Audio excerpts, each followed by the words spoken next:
Okay. So it's lovely to see you here again this Monday morning. And I've been thinking, what do I want to do? Last night, we had news that, again, we're really still in lockdown. And I know for some people, they're pleased because they can stay at home more. And for others, they're feeling quite low and despondent. So I wanted to do something that would lift the energy a little bit at first and provide us with that boost in case being at home feels low and it's affecting your mood. And then we'll follow it by some breath holds that will, or breathing with breath holds that will really bring the mind here, and also some visualizations. We're going to bring in a lot this morning. The practice is slightly more advanced, so I'm going to give variations for everything. Let's just start with checking into how our breathing is this morning. So have your eyes downcast or closed. Feel yourself sitting. Notice your breathing.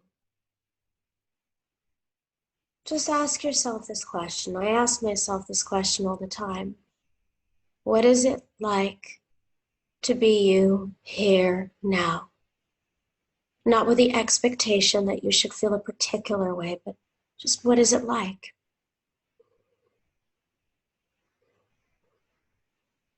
What is it honestly like?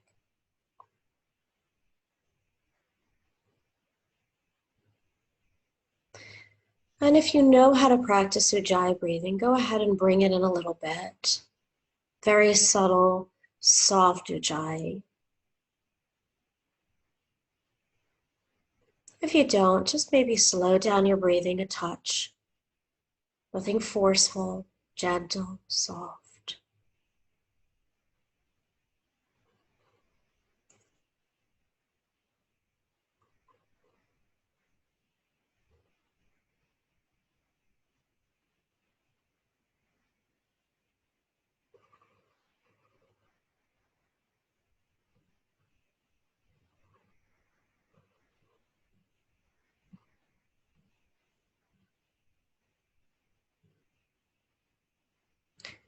And we're going to start with something called Kapalabhati. So some of you will know it, and for some of you it will be newer. Kapalabhati does lift the nervous system somewhat. So if you're feeling really panicked, you might want to just stick with the slow breathing. It actually is good for people who are anxious to learn how to lift the nervous system and come back down from this breath. But if you're feeling like you can't tolerate any lift, just continue with the slow breathing. While those of us who feel like we can, do this breath. So I'm going to point the camera down because you're going to probably, if you're not familiar with it, you need to see my abdomen. So this breath is a forceful exhale. And if you're new to it, to help yourself, place your hand on your belly region, really between the floating ribs, so a little bit higher than that. And with the mouth closed, just push the breath out through the nose by pulling in the abdomen. Let's do that together. Now, Kapalabhati is done in fast succession, so it looks like this. There are different ways to do it, by the way. When you do Kapalabhati low down like this, you're lifting the energy. There are ways to do it a little bit higher up that look more like this. And this has a different effect. We're going to do the stronger one this morning here. And we're going to do 30 pumps. So it's about 1 pump a second. And if you're new to it, do about 1 pump every 2 seconds. So take time because the coordination is difficult. So it just would look like this.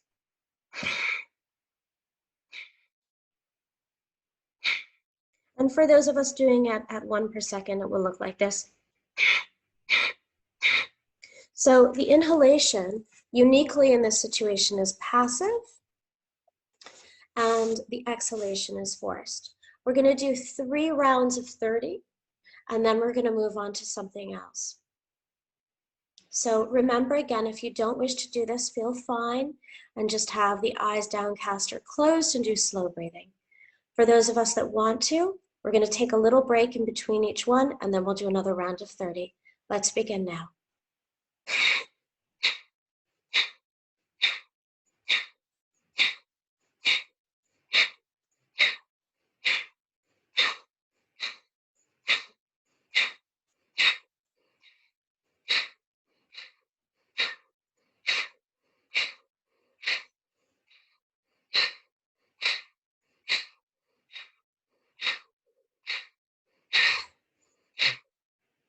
Inhale.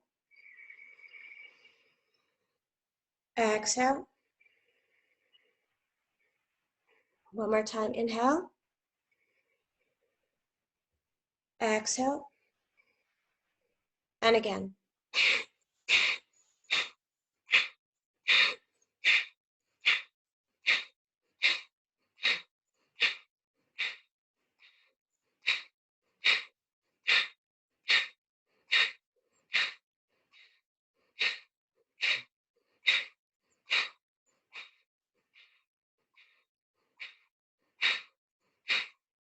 Inhale. Exhale. Inhale. Exhale. We're going to do one more round. This time, let's do 50 actually. Let's do it together again.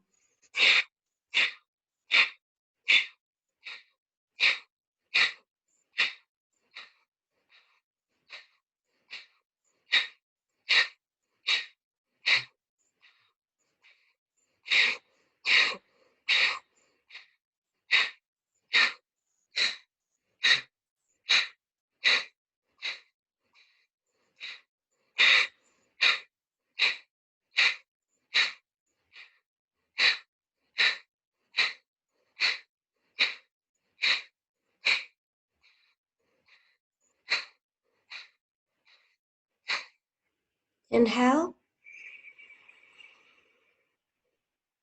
Exhale. And keep doing this, taking longer breaths while I'm talking. Just listen, because I'm going to provide some instruction, but I don't want to break up your practice. So when you do strong breathing techniques, following, or rather before, you're going to do breathing techniques where you take a hold or a pause. It makes it easier. I'm going to not go into the physiology now. In fact, I'm going to do a respiratory physiology 4-hour thing in a few weeks where I'll explain a lot of this in much more depth. Now I just want you to feel it. I don't have time to list any new programs in the next 2 weeks, but they will be out for the week after. But the point which is important for you is that if you want to do breath holding, doing forceful breathing techniques like this first is helpful. So what we're going to do in terms of the breath holding is, and just keep paying attention, you don't need to open your eyes, with your attention on your own breath. Just listen to the background. You're going to inhale, imagining that you're pulling up golden light from the earth through your legs all the way to the nose. Hold. And when it feels like it's time to exhale, allow that golden light to go from the nose to the toes into the earth. Hold.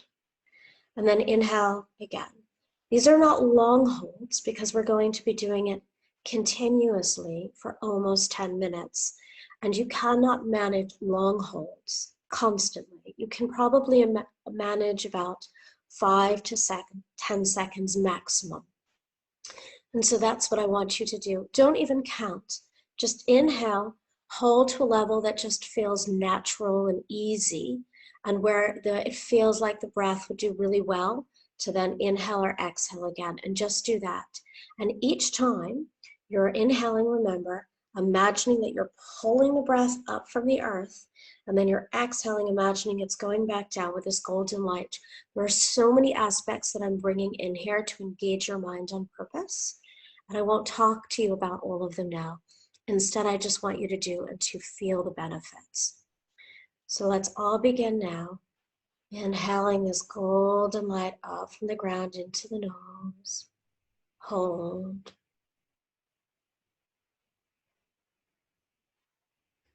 Exhale from the nose to the toes, a golden light going down. Hold. Inhale up again from the ground, golden light. Hold. Exhale from nose to toes with golden light. Hold, and keep doing this.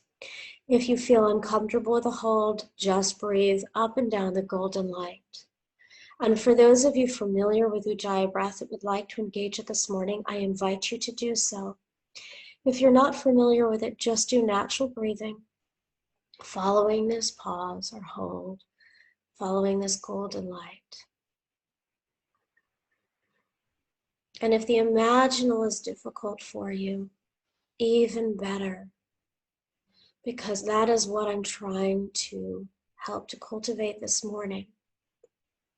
The ability of the mind to create something, a way of perceiving on purpose. Make sure, by the way, your chin is not lifted up. Try to have the chin slightly down, elongating the back of the neck. That's better for the neck. There's that tendency when we're pulling up the breath to do that. We lift our heads up too.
Keep practicing. Keep bringing the mind here. Even if it wants to go out to something else, stay only with the breathing. Let it almost be one with breath.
And by the way, it's the moments when you don't want to continue, where you would like to get up and do something else, where actually you gain the greatest value just sitting through that moment of boredom, of irritation, of a rising mental state that you would just like to feed by maybe engaging in an action.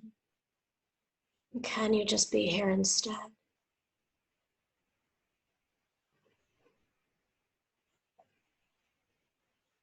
My meditation teacher used to say one of the biggest trainings was just sitting through an itch.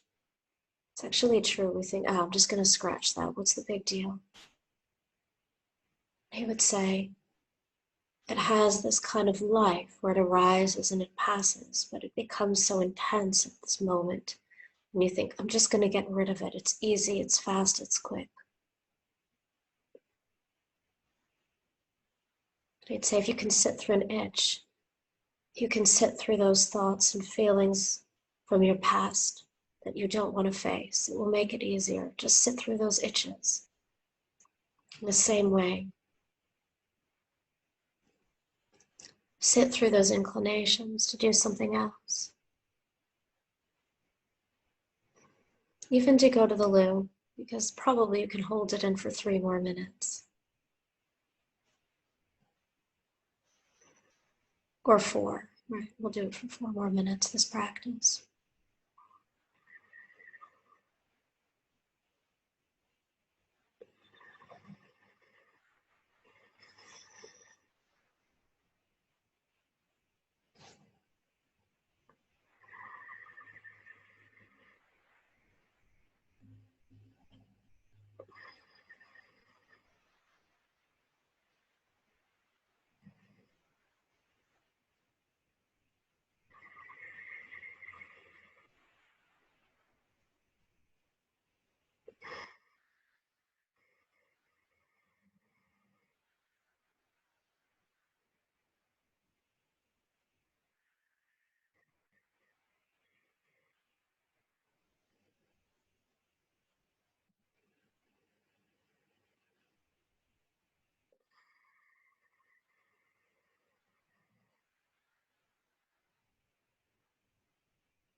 So we have just about a minute left. See if you can actually count 10 seconds for each of the pauses so that they're a little bit longer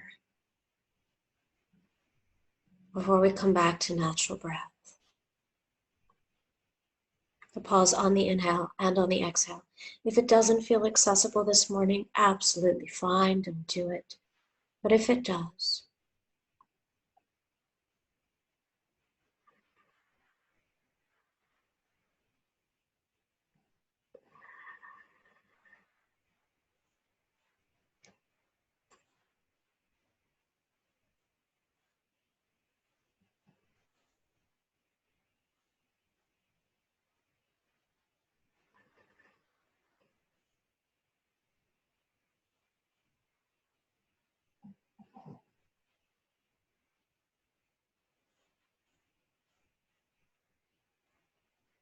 and now drop this breathing. Allow yourself to simply come to the natural inhale and exhale.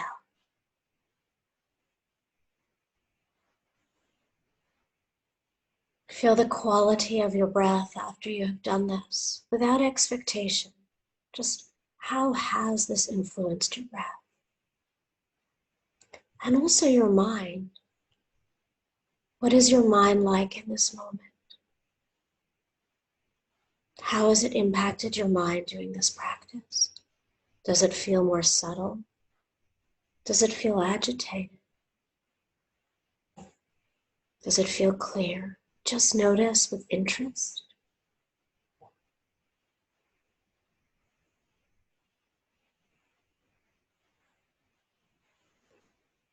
And watch each breath. Feel the inhale from the beginning till the end. And then the possible waiting, or maybe the exhale happens immediately. But if it doesn't, notice the pause. And then the exhale. From the beginning to the end. And any pause and the arising inhale again. Really watch with interest. How long is the inhale from the beginning to the end? When does the brain inspire the end and the beginning of the exhalation? Watch for this. Be curious. And when the mind goes away, simply note, thinking, thinking, thinking, and bring it back to this process of watching for the beginning of the inhale to the end, the waiting, the exhale, and so on and so forth. Just this.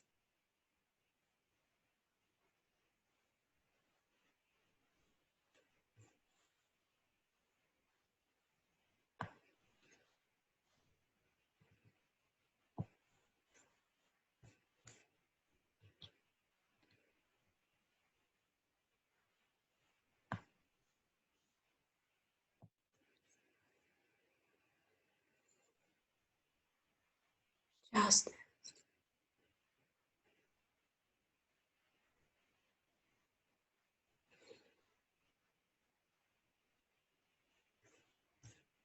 And notice as well, can the mind rather, stay with the breath from the beginning to the end of the inhale?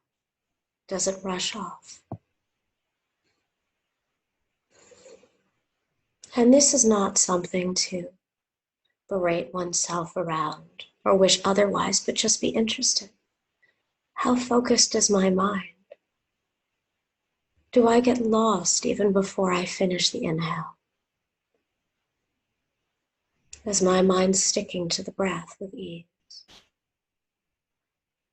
In other words, what is my state of mindfulness right now?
Continue to watch, to be with, and to notice the dance when the breath and mind are no longer one.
my meditation teacher, I keep talking about him. So his name was Udamarakita. He was a Buddhist monk in Burma, but he was from Australia. He used to say that watching the breath from the beginning to the end was seeing the nature of existence in just one breath, seeing the truth. And that maybe if I realized that, it would be more interesting to me, because all processes have a beginning, a sustaining period, and an end. This is the nature of all things. And he said, watch this in your breath over and over. This will teach you not to attach so much to your thoughts and emotions. You will understand through your breath that all things that arise will in time pass away. The challenging thoughts and even the pleasant ones. The struggling emotions and those you are craving. Even the things you think you want and don't want, those too will change. Watch your breath, it will show you the inconsistency of things. Because even no two breaths are alike.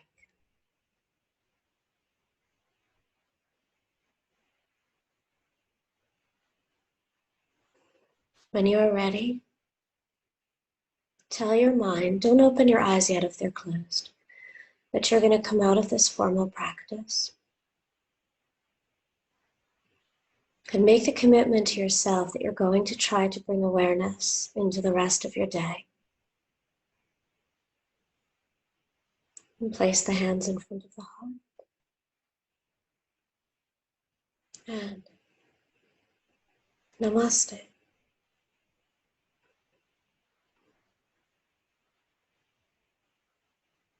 Thank you so much, everyone, for your practice. I'll be here again on Wednesday and on Friday. I'm thinking about doing the Saturday retreat, but I just have one thing that might preclude me from doing so. So bear with me. If I do it, it will start at 8 a.m. I'll let you know probably on Wednesday if I'm able to do it. And now I'm going to answer some of the questions. So already I have one. What is the slow breath called, Golden? It doesn't have a name. It's just my creation. I mean, it integrates different things. It integrates 4-part breath, or what's called square breathing, with imaginal breathing and breathing up from the ground. It's just my thing. I'm sorry, it doesn't have a name. You can call it whatever you like. Are there any other questions? Okay, great. I love when you use the raising the hand feature because it's helpful. So Kirsty, my apologies, Kirsty. Oh, actually, before I say this, tomorrow for my trauma, neuroplasticity, and yoga workshop, I have like 1 or 2 spaces left if you want to do that. That's the only workshop I'm teaching this week. I'm doing the Yoga and Healthcare Alliance training course for much of the week. Oh, and on Sunday, a 1-day course for psychological therapists and yogic techniques to bring into clinical work. So Kirsty, and then it looks like Julie, and then Megan. So Kirsty, go ahead. Kirsty? Should I unmute you, Kirsty?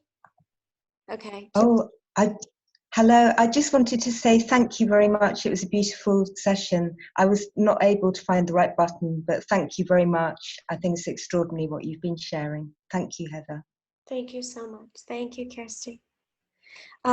Julie, it looks like you unmuted yourself before other people put up their hands, so go ahead. Thank you very much, Heather. It was very good this morning. It's beautiful again. Very good to focus and then to calm and help me to stay in that space. So I'm going to try and stay on there today, certainly for practice. I just wanted to ask you something about Friday, about the coherent breathing, if you don't mind. Is that okay? No, go ahead. Okay, thank you. You suggested that we lie down when we were practicing, and then you suggested that we draw our knees up. And so I put the bolster behind my knees, but I wasn't quite sure why that was extra beneficial to raise the knees. Okay, so the reason is that you know, like in physics, you have this law of levers. And there is some weight from even the thinnest of us, from the muscle mass and the fatty tissue that is around the lower part of the lungs. And that reduces the tension and also any additional muscular tension that you might be holding, which allows for a greater ease to breathing into the lower lungs that makes it, which makes it also easier to be able to elongate the inhalation without struggle. That's why. Yeah, that's why it's so useful to do that when you do, for example, when you do yin postures, to have that or relaxation. I see what you're saying now. Yeah, it certainly helped. Thank you. I wasn't sure of the explanation for it, but that's helpful. Thank you. And the other thing was when we were breathing with the chimes. Yeah, I have a lot of questions, so we need to be. Oh, go on, Carrie. No, leave it. Go on, please. Okay. That's fine. Okay, thanks. Megan, and then I think Irini, you had taken yourself off mute next. Go ahead. Hi, Heather. I'll try to be really quick. Thank you. Amazing, as always. Quick one, capillary body breathing. Have you done any YouTubes, or is there anything, will you be covering that with anything else? Because I'm comfortable with it, but I find some of my students struggle. And I don't know, can you give me any reference points on that? I don't know, because I don't rely on any of those other resources. So okay. Really good question. I mean, maybe in the respiratory physiology thing that I want to do, I'll include a few breath practices. Or the other thing is teaching, you know, a level 2 of the breath assessment work. Okay. Thank you. Because I don't even think Pat and Dick cover it in their book. No. I don't know. And I have a very particular way of teaching it. But look, see what you find. Maybe you'll find great. Okay. No. Okay. It was just interesting. I don't want to take too much time. It was interesting how you just demonstrated the two different ways. But anyway, we'll talk about it another time. Thank you so much, Heather. My pleasure. Thanks, Megan.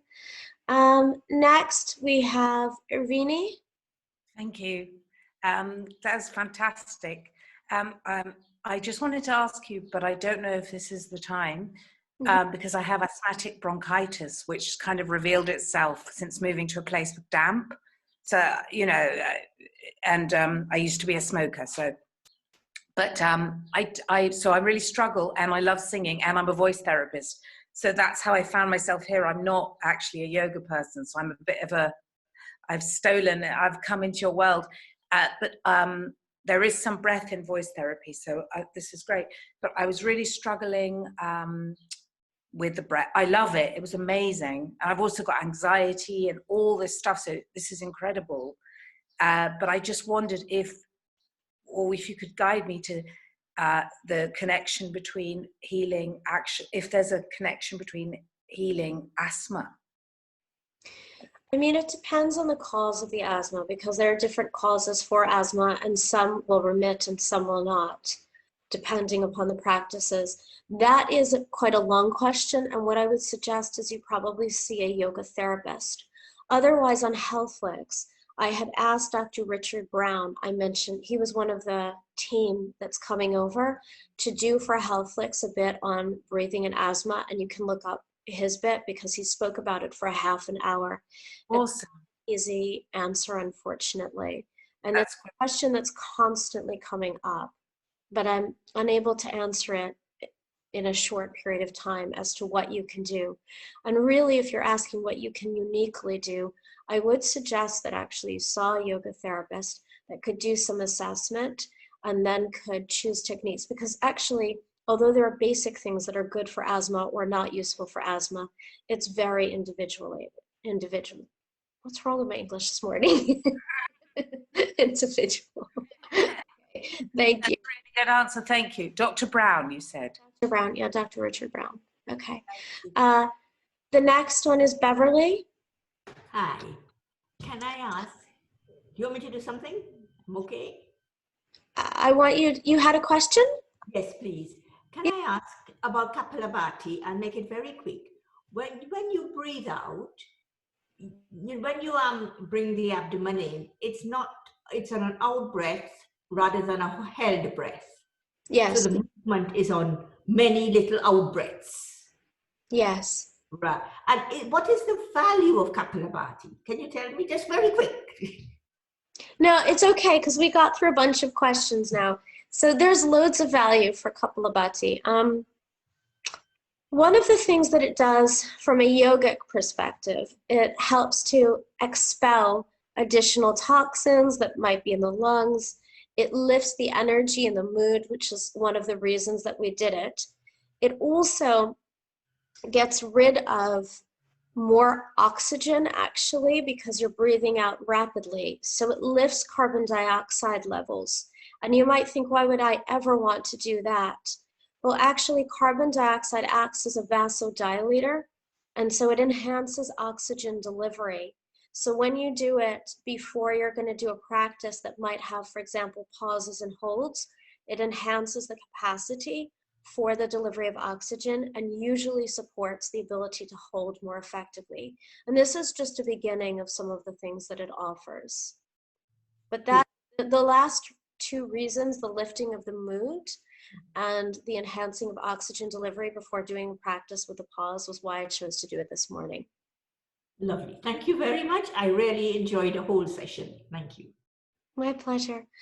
Okay, if there are no other questions, if Julie, you're still here, you can ask your second one. I just wanted to make sure to get to everybody. Or if there are any other questions, you can let me know. And if there aren't, I look forward to seeing you guys Wednesday. Please do share this with non-yogis, because actually my goal originally in doing this was to reach people who didn't know about practices for themselves and needed support and help. So, share it with your friends and family and colleagues that might not do breathing practices and are struggling in this climate. Yes, about future courses. Is that a question about saying it, or? Oh, the morning sessions. Okay, great. Thank you. By the way, you guys had said that you wanted me to do the loving kindness bit. I'm going to write up the copy for that in the next 2 days. And I'm super excited because there are a number of unique techniques that my meditation teacher taught to me because I was so resistant to loving kindness meditation. And they work really well with populations that have self-loathing or are in chronic pain. So I think that will be interesting to share. Somebody wrote, "Did you be Tom?" I'm not sure what that means. Maybe it's a shortening of something or a typo. I have questions about your future courses, the longer ones. Well, they're all on my website. This week, I'm teaching the Yoga for Health program with Paul Fox, which is a social prescribing course that we devised on request from the NHS, and we're training people to deliver that model. And then next week, I'm teaching my 5-day yoga therapy for anxiety course. I actually reduced the price of that course by £150 because it's online. So I hope that you join me in doing that. It's a full qualification in yoga therapy for anxiety, and you can do it whether you're a yoga or health professional. Practice for motivation. Yeah, that's a difficult one, but you know what? Can we do them if we're not yoga? Yes, you can do them if you're not a yoga teacher. Yes, but just to understand, there will not all of them, but you can do the anxiety one, but there will be a limitation in terms of the movement aspect because you won't be accredited or have insurance to work with asana, but there will be a lot of things you can still take away, and they're always cross-listed for people that do other kinds of health work. Signed up for the anxiety course. Okay, great. So motivation for practice. That's a tough one. I've been talking to a friend of mine a lot about this. I feel like just find one thing you really like to do and do it for 5 to 10 minutes every day, and it will start to build up discipline. The secret is finding that one thing. What is it? And I'll tell you the truth. During this lockdown period, for me, it was something that's not yogic. I'm an ex-gymnast, and I always liked having a strong core, and I'm now 43, so it's not as strong as it used to be. And I don't do a lot of strong core work. So I found this woman, Pamela Reif, who's like this intense fitness workout instructor, and I tried her 10-minute ab thing, and I loved it. And that has provided me discipline to do all these other things afterwards. So for me, that's been magic in lockdown. Pamela Reif, I'm not suggesting her to everybody, but just find that one thing. What is it? And also maybe read the book Power of Habit. It's fantastic. If you didn't hear anything from Paul Fox Beverly, write me today and I will send him something. We had like 40 applications, so it's been a while for him to get through all of the interviews because he interviews everyone. Anyway, that's probably it for this morning. My dog Minnie needs a walk. Do share this. I have room for 500 people, so share the free sessions with others. Oh, okay, this is the last thing. The breathing book is The Healing Power of Breath. The Healing Power of Breath. Okay, everyone, this will be up later on YouTube if you want to watch it again or you want to share it with other people. Take care. Be well. Thank you. Thank you, everyone.